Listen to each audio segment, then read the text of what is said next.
What should you buy? A sports car or gold bullion?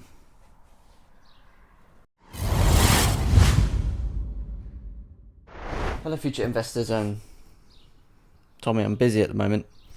Can you give me 10 minutes? Thank you. Hello future investors and welcome back to another weekly episode. Today I want to talk to you about gold bullion and sports cars. What one should you buy? And is either of them a good investment? Well, as you can see here, I've got my very own sports car. It's actually a Nissan 370Z Nismo, and she needs a clean, but she is my beauty. Now, gold bullion, sports cars, I think it's pretty obvious which one's the better investment, but it's not always just about gold bullion and investments. It's about having that work-life balance, or that investing balance between, investing and having enjoyments in life. So here I've got my car. She needs a bit of a wash. She hasn't really featured that much on the channel, but it is a massive part of my life, and it's a massive part of my financial life. It costs me a lot of money, but it also brings me a lot of joy. So I wanted to do a little bit of a video between the two topics, between gold and sports cars. So here I've got some of my gold bullion. I've got two 1 ounce gold Britannia coins, and then I've got some of my 4 quarter ounce fractional gold coins. The total value of this array of gold bullion here is probably around just under £5,000, roughly, off the top of my head, without using a calculator. Tommy, can you give me 5 minutes, please? This car, I love it. It's a lot of money. I paid over £25,000 for this car. I could sell it, put that towards my investment portfolio.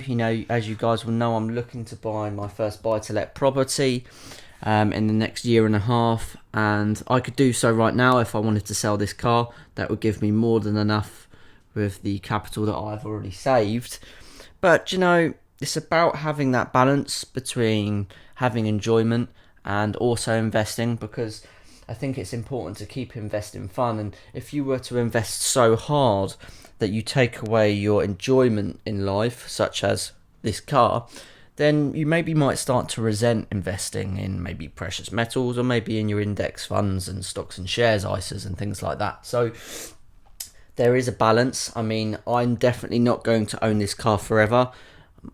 Realistically, I'm thinking that I'm going to be buying my first buy-to-let property at the end of 2024, maybe going into 2025. So we're looking at about a year and a half away.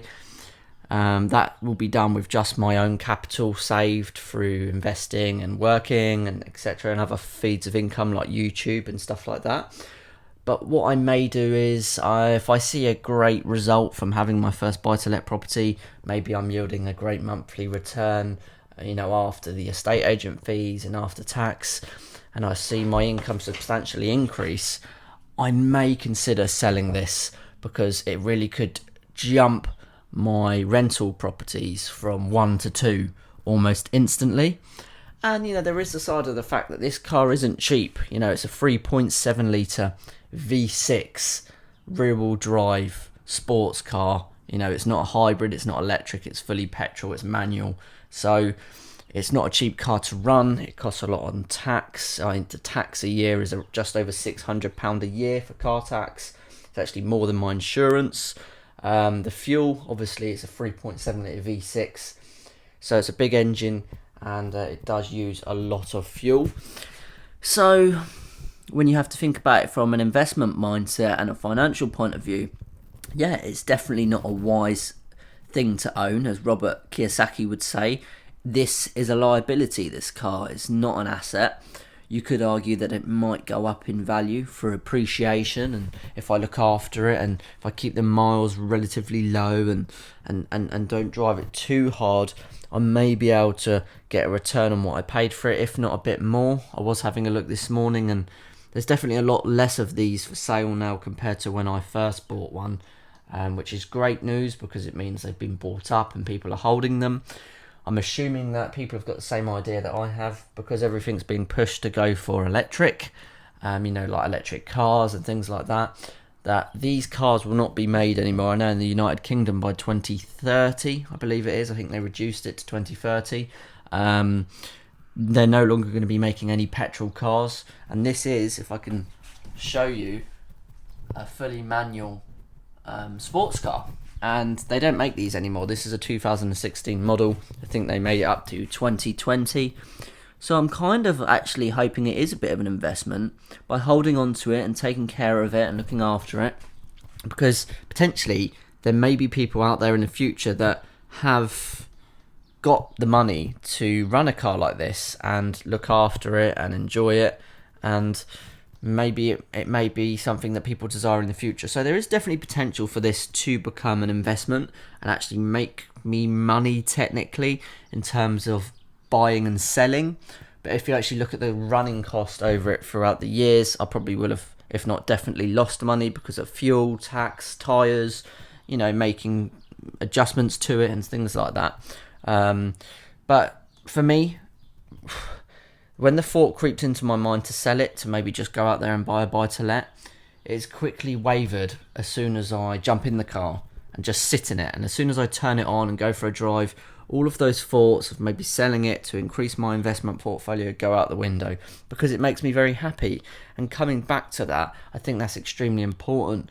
We get so caught up in investing and saving money, and should you put 80% of your pay after taxes in index funds and precious metals? It's all very well, but life's also for living. And I want to use this video as an example that you can have something nice. You can work hard and have something to show for it and enjoy it and use your money to have fun. And don't get me wrong, I've still got investments. As I said, I've got probably nearly £5,000 worth of gold bullion sitting on the bonnet of this right now.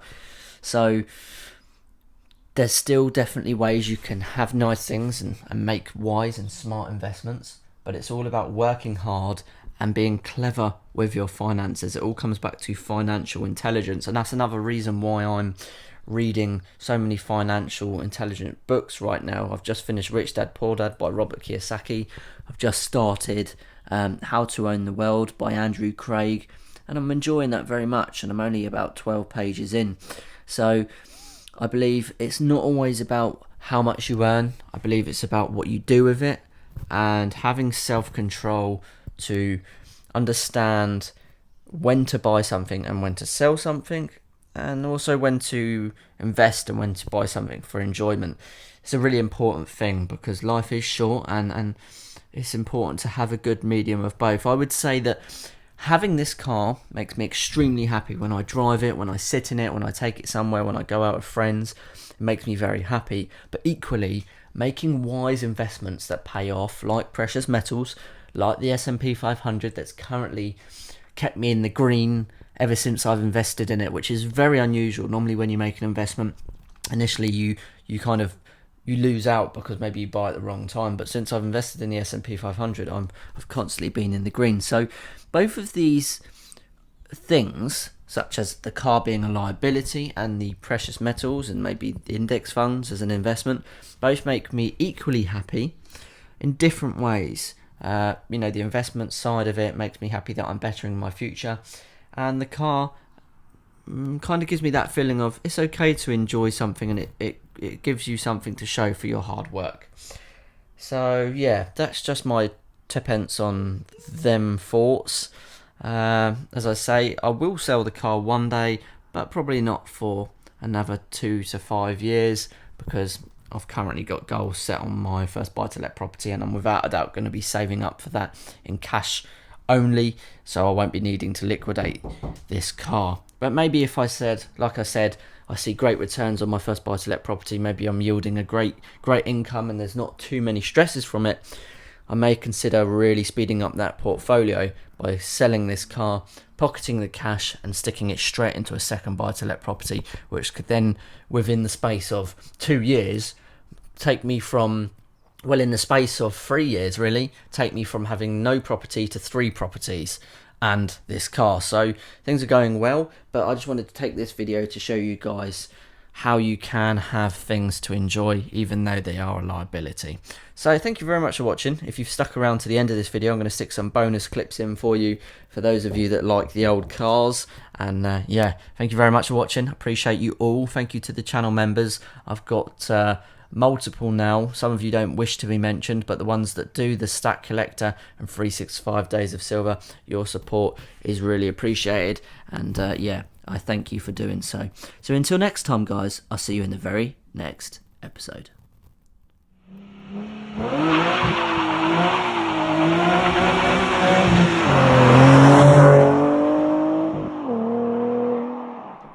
To watch another episode on future investments, click the link now.